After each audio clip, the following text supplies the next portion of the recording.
Dian Silitonga melaporkan langsung dari Stadion Utama Gelora Bung Karno meskipun kecewa dengan hasil leg pertama semifinal Piala AFF yang berakhir 0-0 tapi supporter Indonesia masih optimis Indonesia bisa meraih kemenangan di leg kedua semifinal Piala AFF di Vietnam nanti. Dan dengan hasil ini perjuangan Indonesia di semifinal Piala AFF 2022 bisa dikatakan cukup berat karena di laga kedua tim Garuda harus bermain di Vietnam pada 9 Januari nanti. Lalu apa catatan dari laga leg pertama semifinal Piala AFF 2022 dan bagaimana peluang Indonesia di semifinal kedua nanti? Kita akan bahas dengan pengamat sepak bola Anton Sanjoyo, Bung Joy yang sudah bergabung di Sapa Indonesia malam hari ini. Bung Joy, Halo Cindy. 0-0 Bung Joy di leg pertama semifinal Piala AFF 2022. Ada banyak tadi Ya, beberapa peluang diciptakan oleh tim Garuda, tapi eksekusinya masih menjadi PR atau pekerjaan rumah. Catatan Bung Joy apa nih?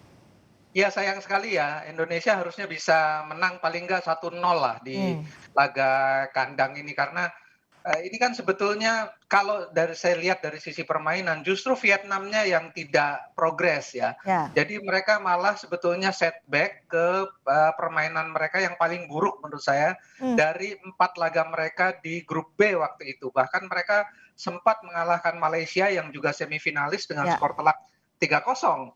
Dan Mm-mm. Indonesia juga sebetulnya tidak progres karena begitu banyak peluang, ada 8 attempt, 2 shot on target, tapi betul-betul tersia-sia ya peluangnya dan itu adalah PR yang selalu menjadi catatan saya bahkan sejak lawan Thailand Aha. yang kita juga hanya Indonesia hanya bisa imbang 1-1 kan dan Mhm. menghadapi Filipina pun sebetulnya banyak sekali peluang yang dibuang. Sehingga memang Sintayong belum bisa membuat pemain-pemainnya cukup sabar, Mmm. cukup klinikal di depan gawang, bahkan tadi menurut saya ada 2 yang harusnya jadi gol ya, Iya.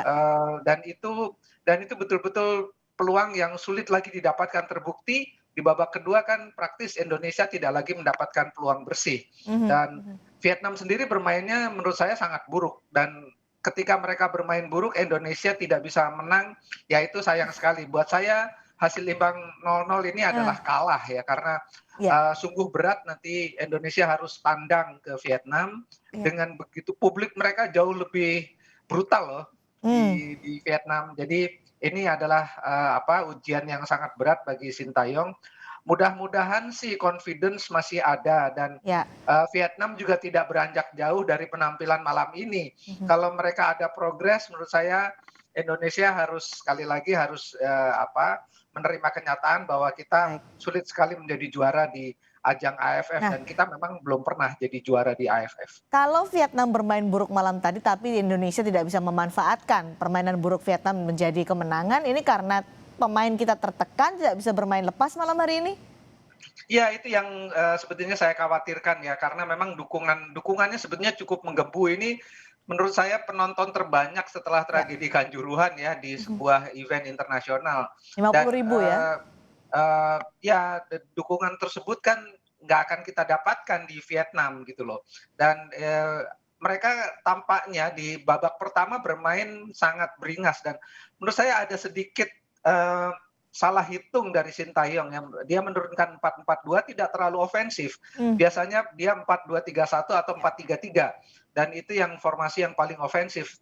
Dan baru mengganti pemain menit-menit 89, 90 pemain yang tipikal menyerang semua menurut saya udah telat. Mhm. Tapi apapun Sintayong pasti sudah mencatat. Saya sih kalau jadi dia ya pasti saya akan bermain all out sajalah karena kita punya Indonesia tuh punya potensi untuk bermain agresif dan ya terbukti ketika Indonesia bisa mengalahkan Brunei kan dengan 7-0. Tapi Oke. memang menghadapi Vietnam ini makhluk dalam tanda kutip yang berbeda dari Brunei. Jadi memang harus ada penyesuaian tapi pada prinsipnya saya melihat Indonesia itu punya Mhm. punya kapasitas untuk bermain lebih menyerang, lebih agresif.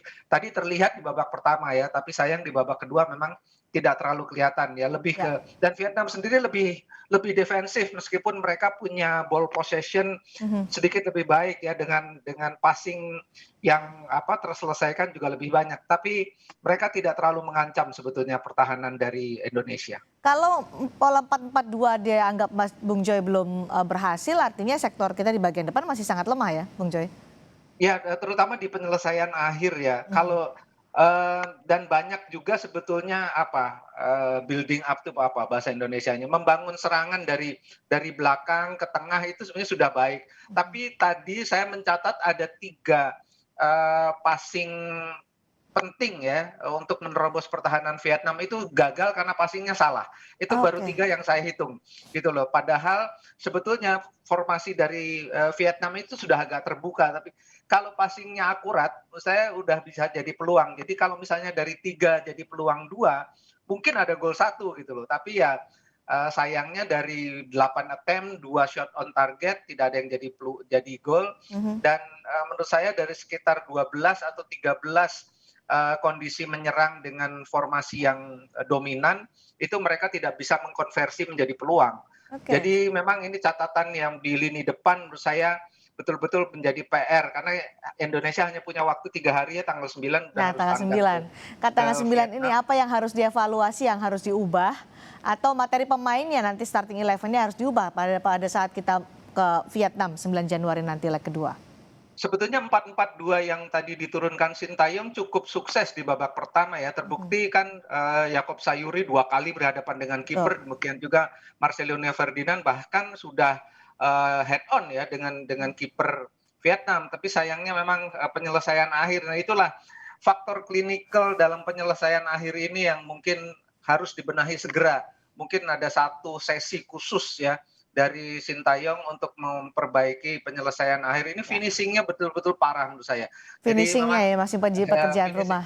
iya, dan banyak sekali tendangan yang sebetulnya posisi terbuka tadi di mungkin menit Ya, ke-85 ya kalau nggak salah Asnawi atau Asnawi ya, Asnawi tadi. itu, itu menembak tinggi sekali dari memang tidak terlalu, tidak terlalu bukan Oke. tidak terlalu, memang sangat tidak akurat.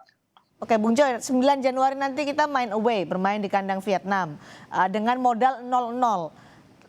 Tadi Bung Joy juga bilang Pak, pendukungnya akan sangat brutal mendukung Vietnam. Kalau Iya melihat iya iya. 3 faktor itu, bagaimana peluang Indonesia di leg kedua nanti?